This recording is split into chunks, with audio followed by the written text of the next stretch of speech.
Félix Tshisekedi na état de droit. N'a pas problème nyon soto. Y'a peuple congolais tous ali nango.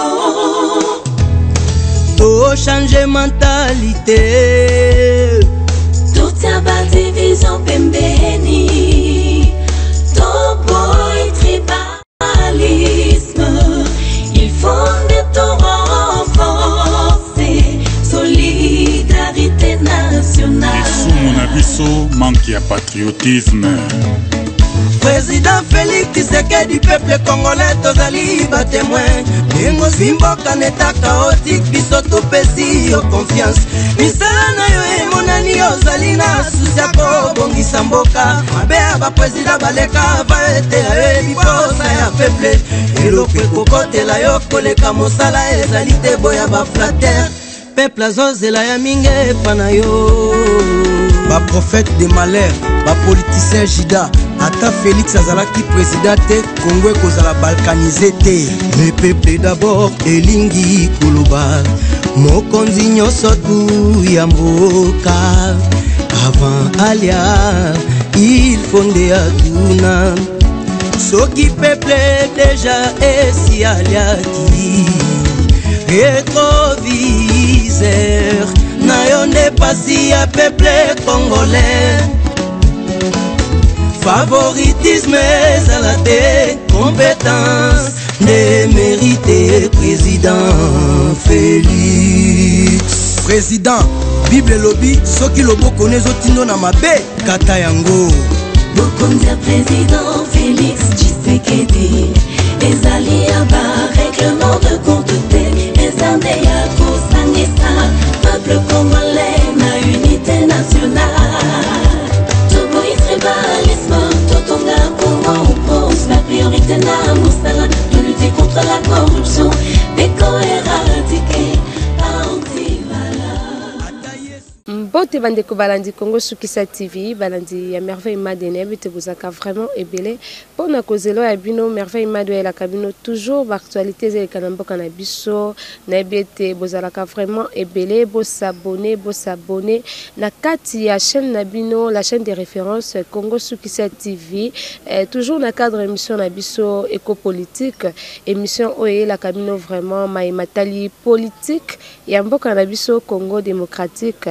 Ndé na mokola lelo vraiment to yambi Maître Richard Pinda on a eu sa cabine qui a zali susu muntu ya ko présenter vraiment te na kati ya Congo Sukisa TV po to zala kana vraiment na sens que to lingara penza apesa pe expertise na ye banalise na ye pe ya kitoko oyo apesaka toujours na kati ya Congo Sukisa TV la chaîne de référence kasi na yango tokolobela mai o etali toujours actualité ya mboka na biso to bete chef de l'état atambola ki bongo partout hein, depuis le lundi 10 a déclaré qu'il déjà rentrée scolaire tout le monde qui peut maman Denise Nyakero Tshisekedi akenda ki peut côté ba jumeaux tout le monde peut hein ba descente na bango vraiment etambola ki et puis to yebi les sous que justice ndeko Vital Kamerhe aza toujours na makala pour ba boya ki les sous kopesa ye liberté provisoire oyo azosenga toujours tomoni pe bakapesa vraiment ebele ndeko Henri Yave Moulang est-ce que aza sous map ou pas boko découvrir kaka na kati ya émission na bino maman Julie engage à sponsor officiel maître Dona maman Fifi Kongolo maman Julie Mujinga maman Pauline Mujinga Faso toujours original. Voilà très chers abonnés de CSTV quand na ebsubino naza vraiment nga mon côté na kati ya plateau de circonstances na mbi bongo ndeko Richard Pinda wazali bongo maître avocat ya baro ya Kinshasa Matete et puis cadre na UDPS maître Richard Mesano ya tokuta na to betaka solo ya mboka na biso zokoleka lolengi boni lokola elo mona ngina bagisa obosani peke na membre ya force du progrès te po bino okansara na force du progrès alara babado ba délinquant tout ça yo le but mettre avocat na baro ya Kinshasa donc ce qui voudrait ben voilà donc boyeba ke na force du progrès bato aboanya pe bazara lokola Congo nyonso bato pe bazara za kebele bato ya boanya ainsi de suite tout ça donc merci lokola pe cette occasion boye tout ça na PCP na monaki liste mulaya ba sponsor na on PCP bango nyonso mbote donc maman Julio Angaja na PCP bino nyonso mbote yango ya bino yango wana Merci Pindato que tu as vraiment la vie Fia Masolo na biso. Chef de l'État Félix Antoine Tshisekedi a lancé qui go pour la rentrée scolaire tout moni pe ndenge vraiment cérémonie on se déroula qui chef de l'État vraiment à tambola qui mokono ya lundi tout moni qui na tenue de la Gombe to zaiki na pe na iniki ne sikawa personnel qui pe na ba étudiant. Au moni, il faut comprendre une chose. Quand First Lady accueilli na kotambola na batouana na bana wana ya classe wana, il faut comprendre d'abord une chose. Accueilli ko vendre eloko moko. Accueilli ko motiver ba étudiants, ba élèves pour na nini. Pour yebi que non maman Denise a kotisa excellence ya. Prime ya excellence. Aye ayebisi bango lobi na bango bo multiplier be fort, bo ça la pourcentage est belé pour bozwa bourse. Au monde ngeza c'est-à-dire que entre ba élèves wana ils vont commencer maintenant à se dire moi je dois faire mieux pour notre bourse. C'est une façon de motiver Batouba et esprit à concurrence ezala pour que l'on excelle, qu'on fasse mieux que les autres. Mais c'est une valeur, c'est une façon d'encourager. Et puis les sous-sous, ezali ko motiver Batouna kati ya makambo et sali kotanga. Tala yango na obi que non quand on essaie un peu d'analyser, d'apprécier, de comparer s'il est faux. Ozomona que non cette dame investit na kati ya mutu. Elle investit sur des valeurs. Donc, dans moi, on a un lobby, mais au moins, on a hérité la valeur de classe. Nous avons été motivés à l'époque où tout maman Denise Abandé Koya, à l'époque où tout maman Denise Abandé Kolukaolé, que nous, Azela par exemple, ils ont une polémique, il y a à investir sur l'assurance santé, par exemple. Donc il faut comprendre qu'il y a un distinguo par rapport à Bilo Kono Soana tout ça.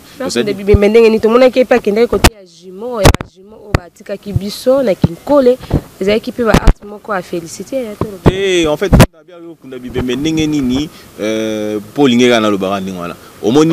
maman Olivier Zalaki akiko kunda bibembe azeli bato akufa kwa kendo kunda mais tala côté omoni que non olia ko kunda bibembe et pourtant il faut que préserver muto azana na santé malamu à Saliboni, à Lokiko la bango assurance maladie. Il y a anglo-saxon bango bakundaka ba poursuivre bibembe bakundaka peso et tumbu même ata au-delà ya liwana yo. Alors nazongeli abo tout ça, le procureur azana yende muto ko apprécier opportunité. Il y a poursuite pour ba dossier zali ebelé. Donc yeso bi bon to landela nan oyo to landela bo to kanga oyo tout ça to salo bo tout ça. Puis objectif ezaka ko kanga te, objectif ezali pe ko prévenir batu mususu. Baye barake les lobo et makambo échanger. Les comités que non na ba régime il y a impunité ne to zaka na bango kala wana les lo makambo sali boni échanger. Au salimbeba et bongo répondre. Soko répondre oyo la kisi lobi que non en tout cas na tchaka mbongo ngona neti akolo ba pe na tchaki mbongo ngona muto ambeto nanga ba otune ba bi mais yo chaka na muto ambeto ndeni yango bonga geza na banque pour ça les loko songo pa akoza pa bi bona zoka mitindo ya mutu songo lo pakala po ya beta masola bitindo ya ba ordre zoka abeta pe na veka lo ba bi bonga ya nazoki injonction pa ya directeur à cabinet akobi bisape abi beta mususu pe que non mutu songo lo pakala na ibisenga na sala ningo na sala ki na bimisi yango na sala ngo point likambo. Donc ezali pour assez justifier soka boyi une fois c'est pas grave, une deuxième fois c'est pas grave, une troisième fois c'est pas grave, quatrième fois ba ko livrer mandat d'amener, c'est-à-dire ba ko zoyer na makasi ba memi et puis eko comment dire en droit de le barato liberté provisoire à kolinga ki ko coopérer té élément o ezali que non moyen au moins tam suba net ba veka wana bazo bimpese liberté provisoire té bato akanisi que ça politique, ça n'a rien à voir avec politique, c'est tout simplement parce que ba tenir compte na gravité ya eloko asali et puis na peine oyo azana yango akoki pe ko kima pe tango mususu ndeko rien pe akoki pe ko kangama déjà na situation azana yango ezaka ka ba soupçon qui pèse sur yé hein sikoyo magistrat relaxa lobi que non yo tozo mona eloko boye pesa explication za ngeni ya pesa explication so ya convaincre magistrat c'est bon zonga na yo ya non lieu ba relaxer yo bazo loba ba réclamer ba sengi na ndeko Félix Antoine Tshisekedi Tshilombo à côté likambo etali veka baza vraiment na besoin na ye na kati dossier oyo yo moni onde eza perte de temps inutile. Aya kuta Jamal kuna OK mona après ba non mona ka ina solo la kana ka likoli to ça bana ndeko Gilbert Kakonde ministre bakangi bato armé balingi basala bon nyo so neza rapport bato bazo linga ba mettre le régime en place mal à l'aise. Mais nini bari ko sala po insécurité on a ilongana na kata okatanga. Biso kutu to koma ba orpheline to ba bongo po grande sœur na ngai a koma vraiment veuve po mobile ne azaki aoki mambango nini te yo otalaki ba militaire ya Mobutu otalaki ba militaire ya Mobutu onde bazali ngala zaki su Mobutu te otali ba militaire otali mibali mutu aza d'abord libumu fainéant tout ça oki mambango ndenge nini mais ceux qui va remplacer bango na bable ya kosala makambo ebele pour na nini ko encourager yango ndenge wana te yango moni en ce qui nous concerne nous nous encourageons nous faisons en sorte que batu mususu bazali kolongo no baluka ko mettre kimia na kati so otali pe na est so otali balobi ya 7 maintenant localités où ils allaient récupérer na ba AFDF na ozomona pe puis lisusu et ko permettre à ce que pour tendance ces ala ya koloba que ba complice ba toana bazana ba complice na bango soit na kati armée soit bazana ba complice na bango omona ki militaire moko ba kangaki na est kuna oya kene ko négocier na ba rebelle pour libérer bantaba ba toazo qui ainsi de suite tout ça ozomona ça ce sont des choses qui ne se font pas rebelle aza mutu ya ko traquer ko kanga ba kangaki pona eloko asala kezaki yangote c'est de la même manière qu'il faut remplacer maintenant des hommes qui sont soucieux du bien-être qui sont réellement investis pour na kosala mosalo et sepelaki ozomona donc nous y allons et ali mwandambu il faut que recenser koyeba réellement la est wana banani baza congolais banani ba congolais te na kati wana ba structure rebelle ezali disposé à koyede biso entre autres HCR entre autres OIM entre autres PNUD entre autres même nani UNICEF MONUSCO les États-Unis d'ailleurs pour accompagner biso en fait on mettre fin na eloko wana tout ça la biloko provisoire te to mettre fin na oyo sale makunda na kati na Union européenne na États-Unis d'Amérique ba boyi eloko ya que bitumbe salemi lelo bazu ba rebelle ba intégrer bango na kati armée ba boyi eloko wana et puis nous encourageons comme ça ils allaient rater pour sali bitumba pour zo ki mandoko ba ko récompenser ba commission générale au côté na kati armée il faut mettre fin à ça nous saluons cette décision là ceux qui ba sengi base à la réintégrer bango. Maître Richard Pinda, tu as vraiment presque na souka, tu as cité na biso, tu as été frontière na biso linga ke fongama semaine au pour déjà marmé c'est avec les 16 mais on dirait pas ça les sous na moi contradiction sur yango balobi était moyen batoison ngali sous boyeza te to éviter jusque là mais c'était prévu pour les 16 déjà makambo sur les fonds pour l'église pe les fonds makalate déjà décision ya gouverneur balobi était l'église les fonds dimanche mais la police est à sima ya l'église omoni to e barelo komoko coronavirus ezali c'est-à-dire que na kansa yo za na corona te pour distance à te respecter à 1 mètre te et j'espère que ba kanga biso te poser émission na biko za na kolon voilà alors toye ba eloko moko que coronavirus ezali une affaire réelle même na bonzambe tant to kenda ko sambela balobi aide-toi les ciels t'aidera.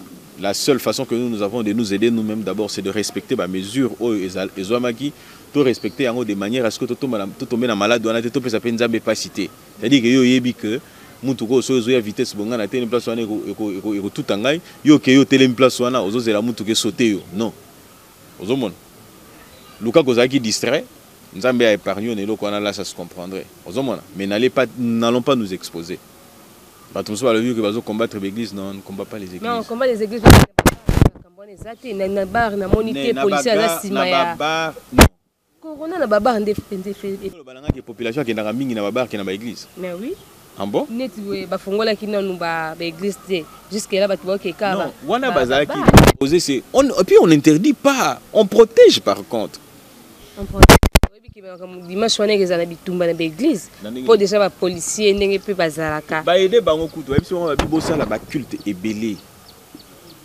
C'est-à-dire que Ozumu Tulokola, pasteur,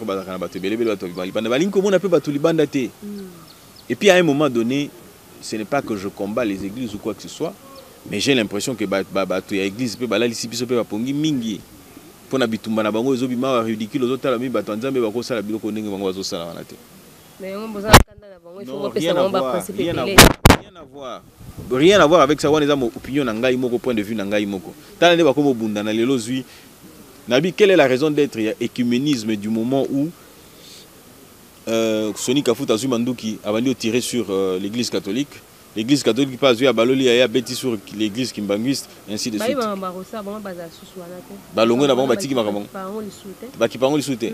Waneza ezali comme qui dirais-je contradiction puisque Sonic Kafuta ba biso tozali tous à disposer tous aux erreurs ka benga biso. Ozomona Sonic Kafuta l'a dit. Il y a encore des éléments biso tous ceux qui déjà mo connaissent tous aux erreurs ka benga. Prochainement comme ça éclair. Pasteur Sonic Kafuta au solo là et puis sabino nini les cas qui wana tout ça. Voilà maître Richard comme président na suka dernier et puis numéro de téléphone de mandeko nyoso bakozela au penza valanda.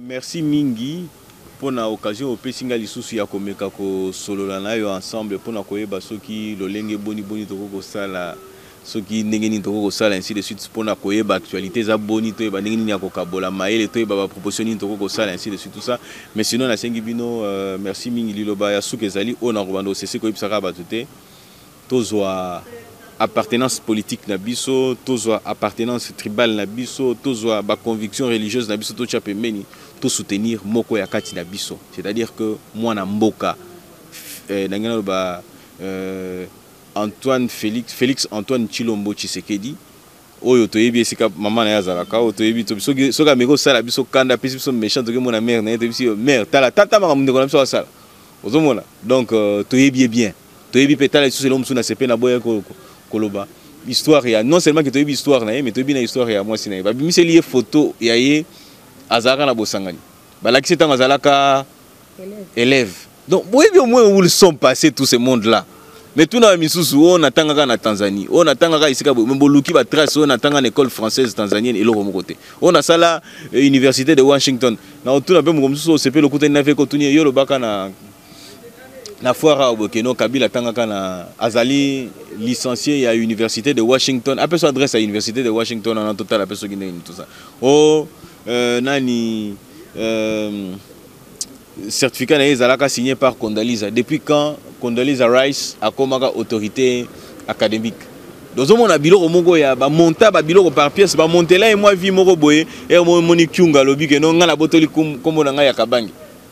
Ngam na pesa ka kombaka. Donc ça biloko moko photo identifier. Aux la nécessité ya ko identifier tozongela te. To ba nani azali nani te. Et puis to lobi te que non eza xénophobie te pour na nini po Congolais ba étranger bazana droit ya kofanda na mboka na biso. Ozomona loko bazana droit ya kofanda na mboka na biso bo esengeli to sa boni to yeba bango to obligé bango ba respecter mibeko ya mboka Congo. Numéro de téléphone la bosani 081 14 84 161 081 14 84 161.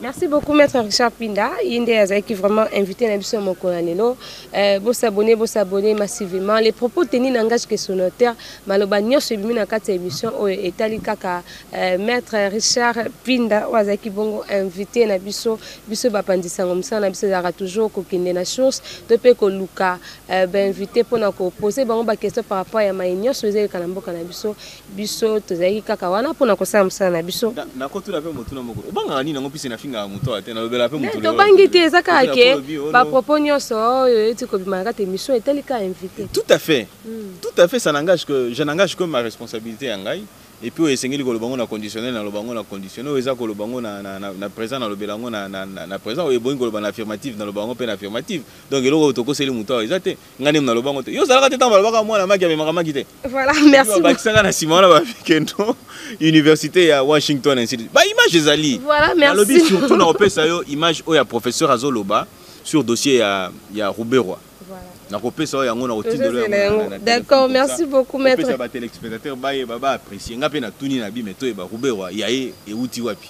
Voilà. Tango ba bengana ka na kati alo wana ba James Kabarebe bazalaka James Kabarebe azalaka ki na Rwanda. Les Rouberwa et consorts ils se sont allés se retrouver na ba Azarias Rouberwa banani batambo mwamba baki ba former RCD Goma. Est-ce que bazaka étranger pour Moussa Moudaka bango zaka Mouzet doit y bango bien Ah, merci beaucoup, Maître Richard Pinda. Il était notre invité. Bon, moni vraiment bien sûr les cas na plateau na biso de circonstances. Merci beaucoup Nabino Sobo s'abonner massivement. Na kata Congo Sukisa TV, la chaîne de référence pour vraiment beaucoup d'actualités nyo so kanambo kanabiso. Maman Julie engage à sponsor officiel Maître Dona mon boss. Maman Fifi Congolo, maman Pauline Mujinga, la présidente de AFASO. Merci beaucoup maman, to moni en tout cas eza vraiment malade. La famille Made na lingi bino mingi à mon papa Paul Made, maman Espérance Nzikipanga. Bon week-end à bino nyos en tout cas, vous s'abonner. William Kabamba qui m'accompagne toujours ainsi qu'à toute la famille Kabamba. Na lingi bino mingi, vous s'abonner. Ofranel Boula, je te salue mon fils. Aruna Boul également, je te salue les papas de mon fils. Ngana bino to kuteni bona masoya sika. Merci et à la prochaine. Jésus-Christ et accompagné président Félix Tshisekedi na état de droit. N'a pas problème nyo soto, y'a peuple congolais tous ali nango. To changer mentalité. Toute sa division pembe